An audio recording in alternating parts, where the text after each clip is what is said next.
Thank you and welcome once again, dear viewer, to this program, the second episode of the program that looks into Afifa as an organization. With me, once again, I have Dr. Joseph Okuya, who is also the executive director of Afifa. Dr. How have you been since we were last on the program? Been good, up and down, serving the community. Yeah. That's good. So today, our director is telling us that we should not take so long. We have limited time, and we promise we won't take long. So let's talk about Afifa. An organization will have its hierarchical segmentations. It will have its divisions. Tell us about Afifa. What segments do you have as you offer your services? Afifa, by virtue of the registration requirements, has a board of trustees, 5 members, in which there is a chairperson, secretary, treasurer, and 2 co-opted members. And then from that, we have got a secretariat that is headed by the CEO, and then who happens to be the secretary to the board of trustees. And then down the line, we also have a programs manager who oversees the various programs that we run in Afifa. Yeah. And the programs are run within our area of operation, which are about 4 counties: Busia, Vihiga, Bungoma, and Kakamega County. Oh, okay. Why just the 4 counties? At the point of registration of Afifa by the NGO Coordination Board, a requirement was there that we should do maximum of 5 counties for starters. And when we have done proof of concept, we can be able to be opened up to serve the rest of the country, which was a conservative number that we thought we would be able to manage with resources. Okay. Yeah. Good. So in the previous program, we talked about whom does Afifa serve, and you talked about Afifa serving the women and the children. Yes. How do you manage to do this? Afifa serves not only women and children. We have another division called, the one that serves women is called Wima, from the Swahili word Wima, meaning upright. Standing up, erect.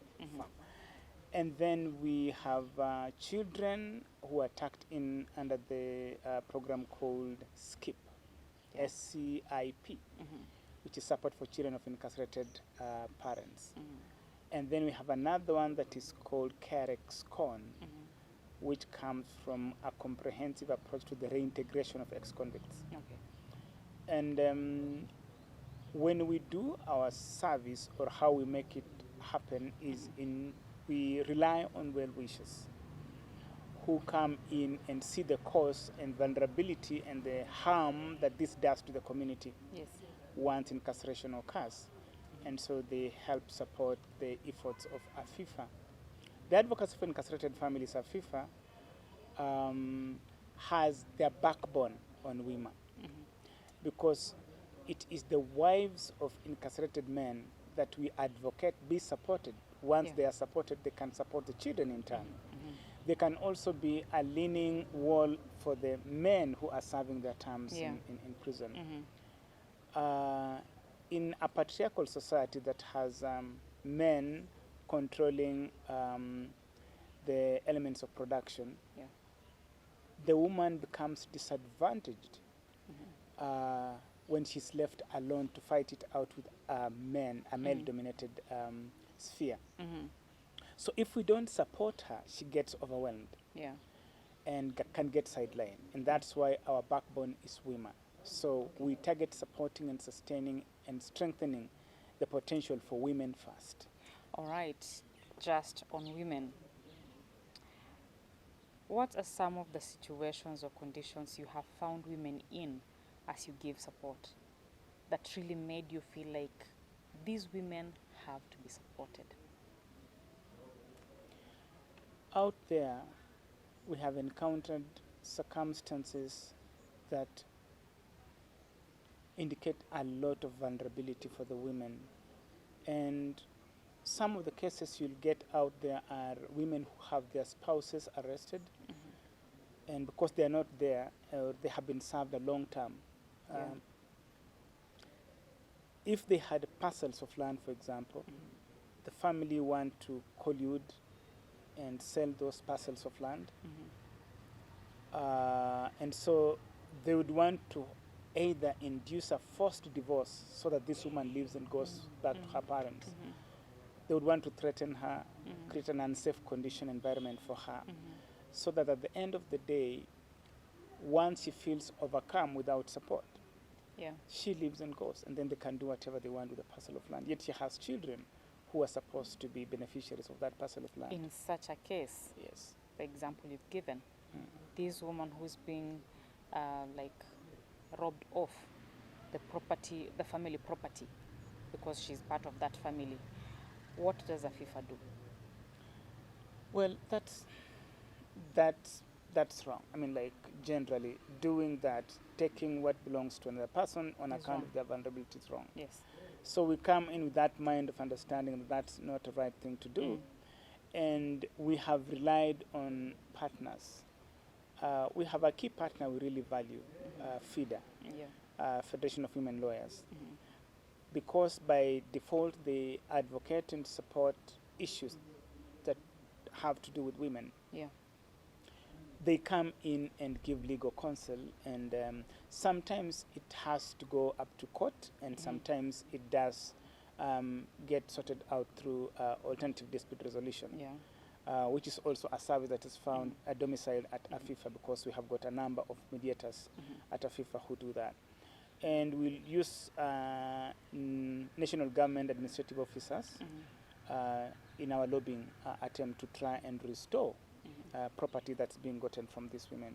Some of them, apart from that, we have challenges coming in, like upon incarceration, some cultures come in depending on the crime that was committed to destroy property that belonged to this family. They can raze down the house, pull it down, and then make the family vulnerable because they do not have parcel of land, or they don't have a house, or they don't have plants and crops on the farm. They have destroyed them. They're left bare. Yeah. And so because of that, we come in and look for alternative temporary solutions, like where would they be housed temporarily, as we try to look for a long-term solution to that. Can they have a house built for them? And can we advocate that the family allows them to have to build land on their parcel, a house on their parcel of land? And so those are some of the conditions we find out there, and some actually have to move out with their children, or they get even their children taken away from them. Sad. Yeah, and so they're like, yeah, we know these are our kins because they are our blood, and you are not, so you get so lost. they're separated, mother and children. Yes. Which is not such a good thing. So that is when you help them get legal aid? Yes. All right. So there are women, I know, they may not go through property being taken away from them, or they're being sent away from home. They are comfortable, they are stable, they have a source of income. What do they need, or how can Afifa step in case their spouses are arrested? Because they don't need financial help, they don't need maybe alternative dispute resolution, but they have their spouses. Do they need Afifa? Yes, they do. Okay, people have made an assumption that all people do require for support when their spouses are incarcerated are things to do with money. Like they would need, once they're stable financially, or once they are able to take their children to school, then they are sorted out. But remember, the problem about incarceration as an adverse effect coming out of that is so far-reaching. There is the psychological torture they go through. There is stigma by the family.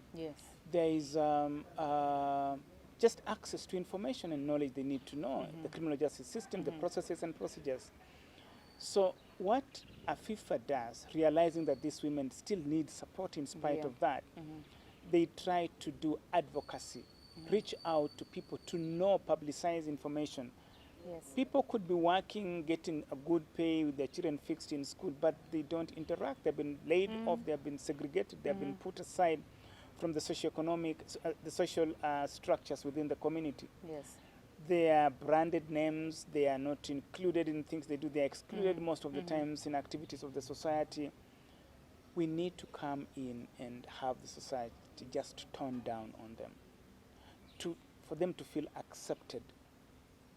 Some of them do not have access to their spouses Yeah. because they don't know how they can be able to reach out to communicate with their spouses.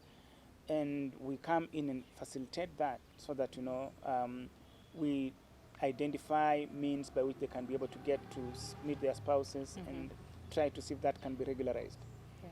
So there's still much more to be done. Even if a person was financially stable, they still need a lot. We have got support groups for women, wives of incarcerated men, who meet together and they talk. They do not segregate each other. I mean, Yeah, they can talk because it's a cohort, Yeah. all going through same experiences.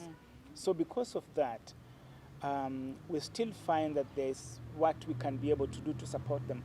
They still need us, Yeah. and they need our support. Okay, speaking of the support group, what do they do in their support groups? And maybe how many do they have? The Western region has got 4 counties, which have a total of 33 sub-counties. The goal and the aim of Afifa is to reach all the 33 sub-counties. We have reached a good number of sub-counties with a support group. What support groups essentially do, through the people we call mobilizers, who are wives essentially of incarcerated men. At least they have the encounter, the experience. So she moves around and rounds up these we have identified and brings them together into a support group per sub-county. Yeah.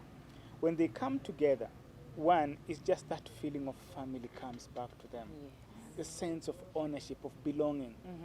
I remember in one of the settings where they were meeting together, and you'll find 3 or 4 are saying, we have my spouse in this prison. Others will say, I have my spouse in this prison. So those ones who have their spouses In the same one prison. same facility will call themselves schoolmates. So it sounded so comical, but that just makes them feel Yeah, good. it illustrates Like just how they feel. they are like, yeah, accepted. they are This- accepted. yes. This is one of my own. By virtue of that, we find support groups just bringing back these people to feel, we belong. Yeah. This is home. These are people like us, and it keeps them strong and going. They plan things, and they through support groups, they can be able to articulate what best project they can be able to pick on to be supported. Yes. I know of a support group that is contemplating going into leatherworks, so that they can be able to do shoes, school shoes for school kids. Yeah. Some at that point assist each other, learn from one another what challenges they go through and how Yes. they survive them. Yes. The survivors tell, so they keep on telling each other, when I'm faced with this situation in the community, this is how I survive. I've seen support group that are like, if they look down upon you, isolate you in your community, call us. We'll come visiting you, the 15 of us in your home. All of us. Yes, we'll come, all That of is us. so beautiful. Yeah, so- Now, having these support groups, I can see the warmth and the love they feel for each other. Definitely. They we are birds of a feather, okay? But it doesn't last for long. It doesn't last forever. At one point or another, a husband will be released. A husband will finish their term and come out. When do they stay in the support group? Do they get wind off from Afifa? Do they get detached? What happens to them? A support group is a journey that we begin. Yeah. This journey has an entry point and an exit point. It's a journey that's not only putting these people together, but it's putting them on the program. Yeah. So when a woman comes to a support group, they are starting a journey with Afifa that we have plotted out to last at least 4 years. Yes. An exit point can be anywhere in between, depending on how independent they start feeling. When a spouse is released from prison and joins the family, it doesn't happen magically that at that very point the family is dependent and doesn't need support from anyone. They still need that. For the society, it's like takes quite some time for the community to be able to accept the husband who's come back and to accept you as one of them as used to be. And so the journey that we have begun, it's a voluntary exit. When a person feels that they are stable enough to be able to exit, they can still be able to exit. But when they still again start feeling vulnerable, they can still be able to come and join. Yeah, they can always come back. Yeah. So what we try to follow up is fine. They are feeling vulnerable, but we are supporting them to stand up socially, economically, and spiritually. We try to nurture them. We invite speakers to talk to them. At a point, continuously along the process, we try to assess their degree of stability with indicators. Once those indicators come on that they are becoming stable to be able to manage on their own, it's their volition. When they want to leave and become independent, it's okay. Yes. But how the longest you can ever stretch in that kind of support is up to 4 years. Okay. Yeah. Okay. So yeah, they have 4 years to be in this group. How do you win them off? Like, yeah, it's been a journey. 4 years is here. Either maybe before the 4 years the husband is here, or the 4 years has come and they're stepping out. As Afifa, how do you win them off? Because somebody will feel like, okay, yeah, my husband is still in, 4 years is gone, and now I'm leaving. They feel the cold. How do you take them through the process of winning off? The place where we are a little more strict on the concept of winning is financial support. Yes. But as far as attending the support group, listening to the ideas, suggestions, encouragement, we do not stop that. We let it just roll on as long as they can be able to hold on. But when we start winning off in terms of if they are getting stable economically. Yes. They have found out a favorable economic activity they can be able to do as individuals or as a group. Then it's dependent on certain indicators, like can they be able to meet their daily needs for food? Can they be able to independently support their children in school? Can they be able to, like, get clothes and dress and food and all those indicators we go to check out for? Can they be able to, for example, run an account where they can be able to make savings? Can they move from harvest to harvest? When they are doing all that and you can be able to pick that they're succeeding in that, Yes. then we start winning them off on financial support. Yes. And then when we win them off some financial support, we don't tell them like, oh, now we think you don't need a support group to be able to stay on your own. On your own. No, we don't do that. We tell them that they are free to live at their own pleasure. Yes. But they are free also to come back when they feel like they need some camaraderie. They want to come back and just associate with the rest of the group. And so that's how we look at the concept of having to win them. All right. Where they are dependent on financial support, we want to win them as we see indicators of independence. Okay. But where it is, this is psychosocial support, we really want them to hang on as long as they can be able to do that. And be able to support others. Yes. Okay. And there's that element of learning from one who has gone through the situation. Part of the winning program comes in also when their spouses leave prison. We don't want to just leave them hanging and dangling and strangling on their own. Yes. We have got a leader who is heading, in each county, an ex-convict who is heading the Care Ex-Con program. That person tries to put together men who have just ex-convicts, and they can meet, talk, co-opt them into the activities that are being done. And by virtue of that, eventually when the family starts getting ground, it is them who are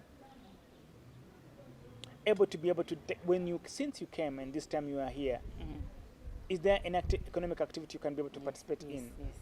They are attached to some programs we run, activities we do. They can start something.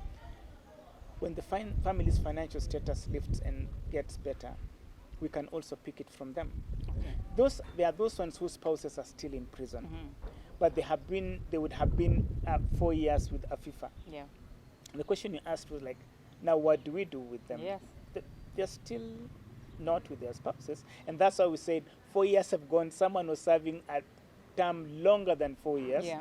And so they would still be able to come to a support group. Even if they are financially independent, they will Okay. still have to come to us as long as their spouses are still in prison. We'll still organize prison visits together with them. Yes. Yeah. Thank you so much, Daktari. We would have wished to go on and on and on and on, but our time is up. And I really want to appreciate that you have really explained what WIMA is as a segment in Afifa. Do you call them departments, segments? It's a department.